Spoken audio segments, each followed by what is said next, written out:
I don't know if your boat's like mine. It probably is, unless it's a very high caliber cruising yacht or maybe a race boat. The fact is, we all have reefing Genoas, and all our Genoas sheet down to a track along which a car slides. When we reef the Genoa, what we really ought to be doing is sliding the car forward along the track so that we get a good lead off the clew of the Genoa, and the leech and the foot both supply the right sort of tension, the twist of the sail is controlled, and it gives the rolled sail a reasonable chance. The problem is moving the car. Now, you can just move the one on the lee side and tack onto it, but that's not always convenient. It's a lot easier if you've got full control over the whole thing.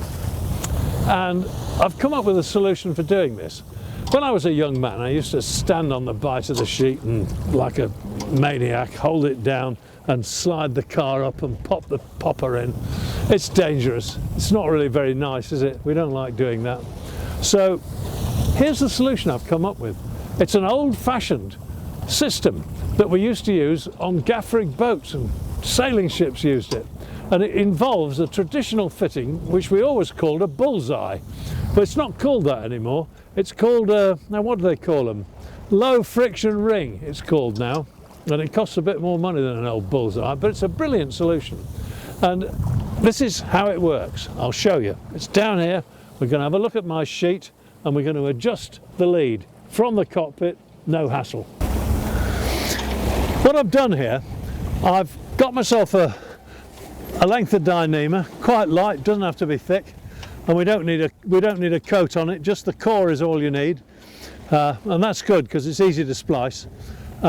You get yourself a low friction ring that will slip over the Genoa sheet, a big one. You splice the line onto the ring, and the ring is on the sheet and it's ready to operate. It's directed down to the deck through another ring, which is a very small one, and I've got that one attached to a through-bolted stanchion base using a soft shackle, a modern soft Dyneema shackle. To adjust the sheet now, all I have to do, I just take my Dyneema, I put a turn round the winch. It hasn't got a very good lead, so I'm only putting a single turn on, and I can tail it myself. I won't use the self-tailing mechanism. Put the handle in and wind it down, and look what's happening.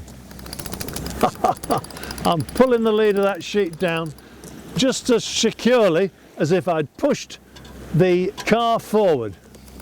It's magical. I'm actually on a broad reach at the moment, and I think this boat's going a bit faster because I've changed the lead. So that's it. That's all there is to it. I ease it away and pull it down. It's a wonderful thing. It's reasonably cheap to operate, and while you're at it, you'll be able to learn how to do a Brummel splice in a piece of Dyneema. They're all over the internet, instructions on how to do that, and it's amazingly easy. So there you go, problem solved. No more going forward on the lee side on a nasty night. Just grab the Dyneema and give it a little wind.